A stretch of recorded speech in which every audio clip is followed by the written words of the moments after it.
this video, we're going to talk about the fundamental outcome of developmental trauma, toxic shame, and how to overcome it. Because I've been confronted with toxic shame for most of my life. I help my clients move through toxic shame patterns and develop a healthy relationship with themselves and with their body after years and sometimes decades of self-hatred, self-denial, and keeping themselves smaller than they actually deserve to be. Because if you're watching this, I actually deserve. Your worthiness is not something that you need to achieve. It's something that you need to rescue, that you need to uncover. It's not something that you need to develop, because I think in the moment that you're watching this, you are already whole. You are already okay the way you are, with all the things you think are flawed, are not okay, with all the emotions that are difficult to carry for you. There's an inherent core of okayness in every human being, and the same counts for you. And the energy, the energetic blanket that we put on top of that okayness, about this lightful, childlike, innocent inner core, is toxic shame. Toxic shame is not an emotion like anger or fear or disgust or joy. It's more a quality of relationship that we have towards ourselves.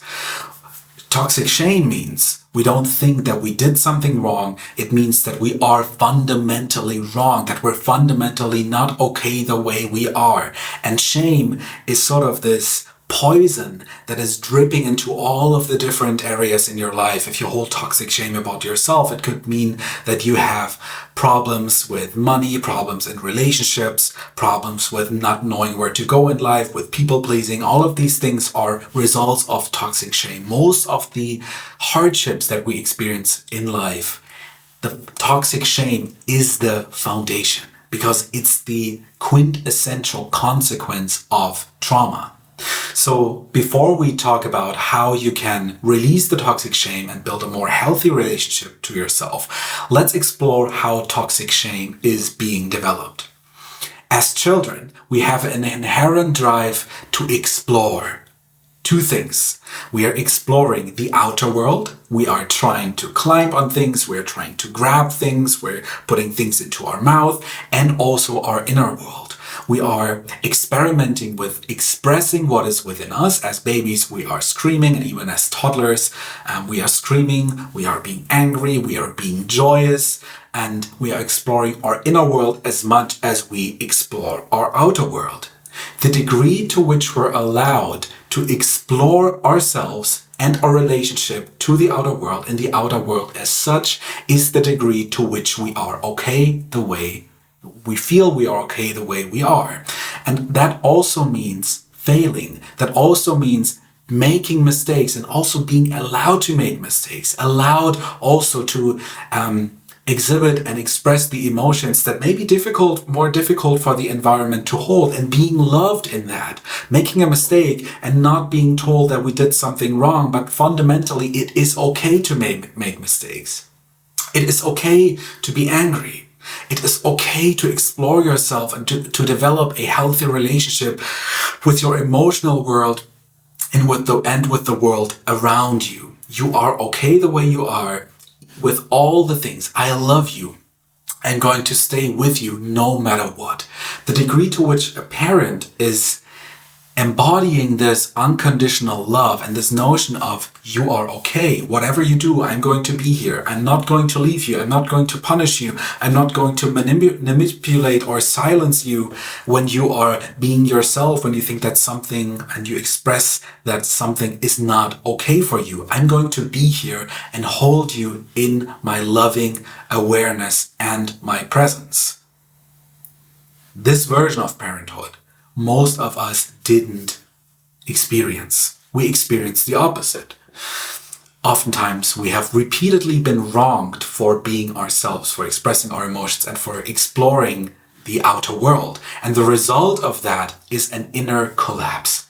Whatever I'm doing, I'm not going to succeed. Whatever I'm doing, I'm not going to be okay the way I am. Because the more I'm exploring myself, the more I'm expressing myself as a child, the child learns that if that is not mirrored in a healthy, loving way, It's going to dismiss the behavior whatsoever, and it's going to shut that explorative part that wants to be adventurous, that wants to be vital, that wants to be able to make mistakes and explore the inner and the outer world. It's going to shut that down and put it into a cave far, far away from consciousness where it's not being seen.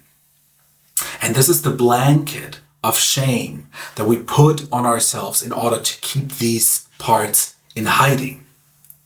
So, in order to solve that, in order to rebuild a new relationship towards that shameful part, you need to allow yourself to explore yourself and the world around you again.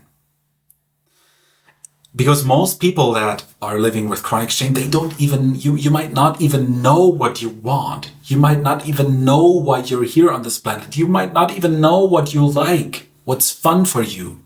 And that's so understandable. That's so understandable, because how could you? You've never had the chance as a child to learn what it even feels like to enjoy something, to explore something, to try things out and also fail and also make the experience that maybe some things you don't like and sometimes you like a lot, so you do more of that. All of these ways in which we experience ourselves are cut off because of shame. And you need to redevelop that healthy sense of adventurousness, and you can do that through doing two things. You gotta explore yourself in the outer world, do things, period. Start a new hobby, do something that you've never done before, do maybe something that is hard, try things out, go to a course where you learn how to paint, go to some sports class where you do maybe something that you find remotely interesting.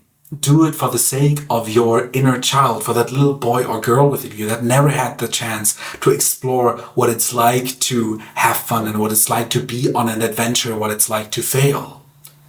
And then explore your inner world. Really sit down and get in touch with what you really feel in the here and now, in your body. Explore what it's like to have a body, what it's like to have emotions. Get in touch with that emotional world within you. I have many videos on this channel that teach you how to do that in detail. So I recommend you just swiping through the channel and see if any video resonate with that. So you want to rekindle that vitality within you through exploring the outer world and through exploring the inner world. And here's the thing, this is not going to be easy. And maybe even as you're listening to me, there's your inner critic that is already activated. The inner critic is the criticizing parental voice, this voice of your parents from the outside that turned into an inner dialogue on the inside that is perpetuated throughout your life through the pulse of shame. So you want to notice the inner critic, and you want to notice the relational field inside of yourself in which the inner critic is embedded in. Because your inner critic is not only criticizing you in general, it is criticizing the parts of you that want to be adventurous. So you can imagine it as follows. There's a part of you, a childlike part, for example, that wants to go volleyball playing, for that matter. It wants to do some sport. And it's like, well, yeah, I would like to try it out. It's, let's see, I want to have an adventure. And then the inner critic comes up. And it tells that inner child, you're not good enough, you're going to fail anyways, it's all going to collapse, you're shit at sports anyways, you're not going to enjoy that, and so on and so forth. And then there's an inner relationship between the part that wants to unfold, that wants to move outwards, that wants to expand in the room, that wants to expand that aspect of your being, that aspect of your soul, and the part within you, the inner critic, that is shrinking down this energy. That is shrinking down yourself and contracting yourself into a cave, into a little mummy that is not going to move anywhere. The inner critic would like you to stay at home all the time. That would like you to be numb all the time, because it has learned that anything else besides that means danger. So we want to do things.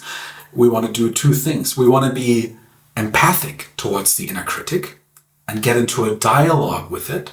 And we want to be empathic towards the inner child, which the inner critic is talking to. So This is the relational dynamic. And we don't want to criticize the inner critic.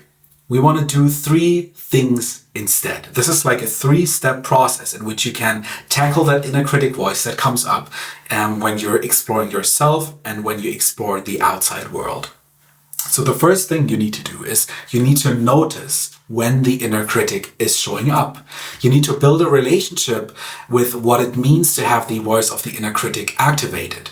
The inner critic is the voice of shame. So you're fundamentally trying to find out through experience and through getting in touch with yourself, when are you being treated, when are you being in touch with the inner critic, and when you're actually in a healthy self energy. You just want to notice. This is the first step. You want to be like, oh, wait a second. This voice, this thing, this contraction, this tension in my body, this feeling, this inner dialogue, this is the inner critic. Oh, okay. You want to notice that. That's the first step. And the second step is you have the inner critic noticed now, and you want to find the part that had the original impulse that then got shaped by the inner critic. Maybe you wanted to do something. Maybe you wanted to explore something. Maybe you had a thought about something that you find would make you feel happy and make you feel more centered. Maybe you were feeling maybe a bit angry, a bit frustrated about something, and the inner critic came crashing in and talked down on that part. We've noticed the inner critic, and now it's time to find the part that was activated in the first place, that came up and had like a healthy expression of, I want this. I want to experience something. It's most likely going to be a very young part. We've noticed the inner critic. Now we are in touch with the second part, with the initial impulse of, I want to do something. I want to have fun and maybe explore something. So what we're going to do next, we want to find an alternative dialogue than the one the inner critic is automatically creating. So the inner critic is like this mental chatter that's always going on. You're not good enough. You're not going to make it, blah, blah, blah. And it's hammering all of these thoughts at the inner child that actually just wants to be okay. What we do instead is we look at the inner child and you connect with your empathy and your openness and ask yourself, what does this part of me need to hear right now? What would make this part feel empowered? What need does this part have? What does it need to hear? What does it need to experience? And then you may find that this part, for example, just needs to hear that it's loved, that it's okay the way it is. So you say, dear part, you're absolutely okay the way you are. I love you. You can come close if you want. You can give me a hug. Then you can somatically anchor that with actually giving that part a hug. And you listen to the part and you get in a conversation with it, apart from the inner critic. The inner critic is left out for now. We're concentrating on that inner child, that healthy first impulse that we got in touch with. We get into a conversation and we get to know it after noticing it. What does it have to say? What does it need? What does it want? How do you feel towards that part? What do you want to say to that part? Build a healthy relationship with that little part of you. This is the third step you're going to do. And then you're going to have a conversation and you're going to listen to that part, and it's maybe saying, I'm super afraid. You're going to say, yeah, I can see that you're afraid. And what you're doing then is you take affirmations. You probably have heard of affirmations. You take them to the next level, because you're not just throwing affirmations at your subconscious mind or your conscious mind or wherever. You're just not randomly saying words. You are saying the sentences that you needed to hear in childhood, that the inner representation of you in childhood now gets to hear. And what you do then is you take a bit of the past, you pull it into the present, and you give it a corrective experience, the kind of experience that it needed in the moment it was traumatized. And once the inner critic is coming up, that's your cue that an experience that was traumatizing you is somehow at play. Something within you wants to be held, wants to be loved. And the inner critic is a sign that this is not the case right now, that a part of you is being talked down on, and that an experience is restaging itself. So, you want to explore your outer world in a way you needed in childhood? Do something. Experience yourself. Get in environments that are new to you. Experience that novelty, that sense of adventure, and experience your inner world. Do some techniques that I'm sharing on these channels. Read books. Educate yourself on somatics and on the body, on your emotions. Get in touch with what you really want internally. And then work with whatever criticizing voice is coming up and whatever part within you would like to explore the world more. And what happens then is the focus is shifting. The inner critic voice is shrinking, becomes less dominant, and the inner child becomes more the center of the attention and is also daring to come closer to you, because now the inner critic is not so present, but you as a loving parental figure. And both you and the inner child are getting into the spotlight, so to speak. And this is how you reparent yourself. And this reparenting is ultimately lifting that veil of toxic shame, because the part of you that believes that it's not good enough finally gets to experience that there's somebody actually believing that the child is good enough, and somebody that is strong enough, that has convincing enough arguments, big enough of a heart to convince the child that the voice of the inner critic is actually not the reality anymore. And the reality is the part deserves love, and you are capable of holding and nourishing that part with the love that you have. But then there's the inner critic voice still. And once you've established a good connection to that inner child part, you can also get into a dialogue with the inner critic and say, hey, that must be really hard for you. Like you don't seem really happy. You seem kind of stressed. You have a really hard job, right? Yeah. This must be terrible to be you. You're like in constant danger. You're in constant, like you constantly want to manage things. You're constantly angry. I can feel that, and I can feel how it's taking a toll on you. You must be feeling really alone, because I haven't been in touch with you for decades. And then you approach the inner critic from that same space of warmth, from the same space of openness, and have a dialogue with it. And it's going to resist. It's going to be angry at you. But the more you are connected with this, with your heart, with your body, with your openness, the less this harsh voice is going to affect you, and you stop taking it personally. It becomes just a part. It doesn't become that defining identity that you carry onwards from childhood. It actually becomes a part that you want to confront bravely and with an open heart, and that you then get to heal through the relational bond that you are creating in that situation. So we're both healing the relationship to the inner child and to the inner critic through the warmth of our heart. This is how we release the toxic shame. If you found this video helpful, subscribe to the channel, watch the other videos on how to explore your body, and I'll see you in the next one. Bye bye.